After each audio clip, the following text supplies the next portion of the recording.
C'est parti pour le podcast Tattoo. Le tatouage a toujours été un métier manuel, d'artisanat, de ressenti, d'art, etc. Oui, je suis d'humeur poétique aujourd'hui.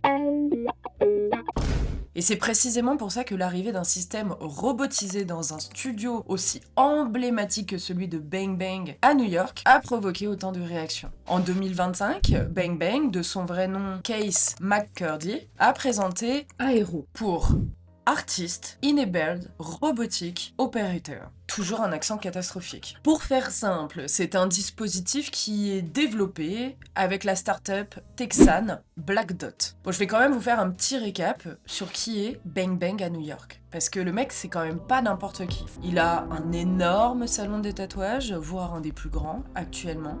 Et il est connu pour avoir tatoué énormément de célébrités, telles que Rihanna ou encore Justin Bieber. Voilà pour le CV du monsieur en question.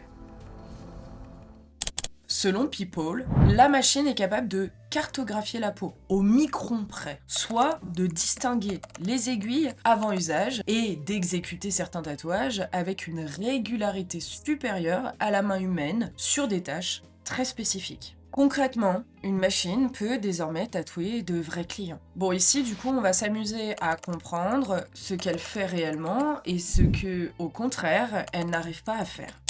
Black Dot présente son système comme une plateforme de tatouage entièrement automatisée et affirme qu'il permet une précision et une prévisibilité inédites. Pourtant, le fondateur même de Black Dot a aussi expliqué à The Verge qu'il ne fallait pas le penser comme un robot autonome, au sens fort du terme. En gros, la machine ne prend pas de décision artistique de haut niveau. Elle exécute un processus programmé et encadré. Autrement dit, en gros, tu peux pas arriver et dire voilà le tatouage que je veux, paf, fais-le pour moi. On est dans une automatisation poussée de l'application, seulement pour l'instant en tout cas. On verra comment évoluent les choses. Moi j'avoue que je vois pas ça d'un très bon œil, pour être honnête. Et c'est là que Bang Bang a été très stratégique dans sa communication. En gros, dans son entretien à People, il compare le système à une machine à broder.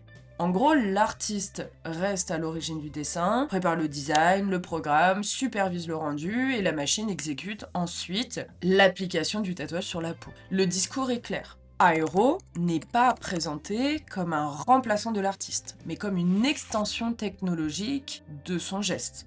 Mais cette formule, même si elle est assez habile venant de Bang Bang, ne répond pas à toutes mes questions. Parce que personnellement, je pense qu'à partir du moment où l'exécution du tatouage peut être déléguée à un système automatisé, même si c'est que partiellement, comme je le disais pour l'instant, toute la chaîne de valeur du métier commence à être un peu chamboulée. Qui signe réellement l'œuvre? Qui porte la responsabilité en cas de problème? Est-ce que le client paye pour la main, pour le style, ou pour la machine, ou encore pour la marque de l'artiste? Bref, peut-être un mélange de tout ça. Concrètement, je trouve qu'il y a encore beaucoup de questionnements à avoir sur ce type de pratique.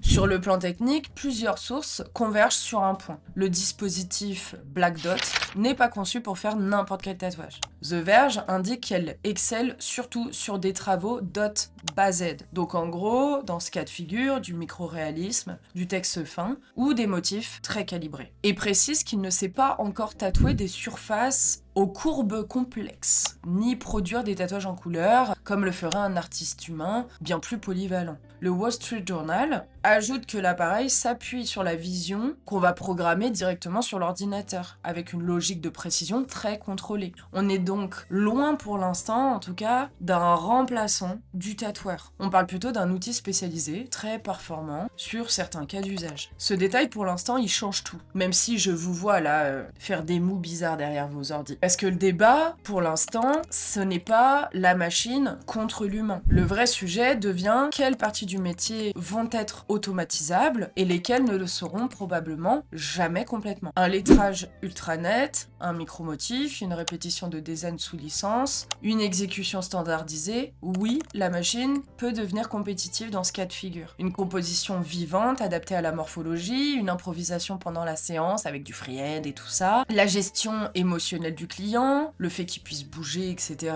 La décision instantanée face à une réaction du corps. Je sais pas si par exemple la personne tombe dans les pommes. Bref, tout ça, c'est l'humain qui va garder le dessus par rapport à la machine, l'échange en fait entre humains. Et c'est aussi pour ça que la promesse commerciale de Black Dot est assez révélatrice pour l'instant, car sur son site, l'entreprise parle du premier dispositif de tatouage automatique au monde, d'une expérience plus confortable, avec des capacités au-delà de la main humaine. Le message, moi je trouve qu'il est un peu bizarre, parce qu'ils ne vendent pas seulement une machine finalement quand ils font ça. Ils vendent l'idée qu'une partie de tatouage peut devenir standardisable, industrialisable. Et c'est précisément, perso, moi, ce qui m'a fait grincer des dents et ce qui devrait faire grincer des dents presque tout le milieu du tatouage. En tout cas, tous les tatoueurs vraiment passionnés. Car le tatouage, comme je le disais, et comme j'espère que vous le pensez aussi, c'est pas juste tu fais le truc du gars et hop là, ciao, tu empoches l'argent et c'est fini. C'est une relation entre deux humains, une session de tatouage qui va marquer un partage, un moment ancré à vie dans la peau de la personne, une confiance entre deux personnes. Et quand on est sur une machine qui va rentrer dans l'équation, même si cette dernière a une précision impressionnante, elle modifie fortement la nature même de l'expérience de tatouage. Elle va pas pouvoir reproduire l'échange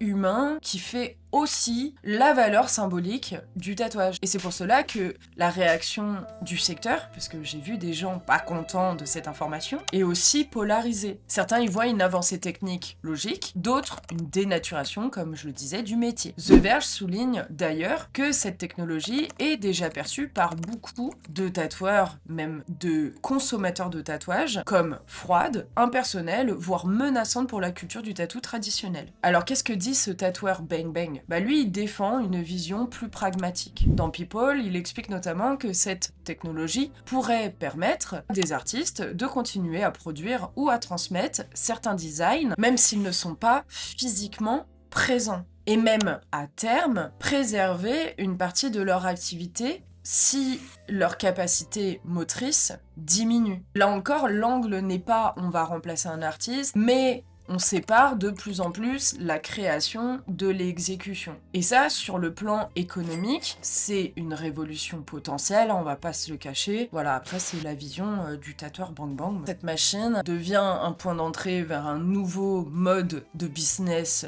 du milieu, une exécution du tatouage qui va se vouloir plus standardisée, avec une distribution de design à foison, des royalties, etc. Bref, on voit les milieux où ce type de machine a pu remplacer petit à petit certaines pratiques, certains corps de métier, certaines tâches, sans potentiellement les répercussions aussi qui vont avec le fait d'être un humain et d'être plus ou moins fatigué. Alors qu'est-ce que vous pensez de cette évolution ? Est-ce que, comme moi, vous trouvez que c'est dommage parce que ça tue vraiment le côté humain de l'acte de tatouage? Est-ce que finalement ça ne pourrait pas répondre à des demandes de tatouage un petit peu à la mode, comme on pouvait voir l'infini à une période? Et pour autant, est-ce que peu importe ce que la personne souhaite se faire ancrer dans la peau, ça mérite pour autant d'enlever l'échange humain qu'il y a à travers une session de tatouage. Il y a beaucoup de questions qu'on peut se poser sur l'arrivée d'une telle machine. Comme d'habitude, n'hésite pas à t'abonner, à liker cette vidéo et à enclencher la petite cloche. Et tu peux aussi me mettre un petit emoji étoile pour me donner de la force. Vous avez toujours mes e-books en lien dans ma bio. Et sur ce, comme d'habitude, prenez soin de vous.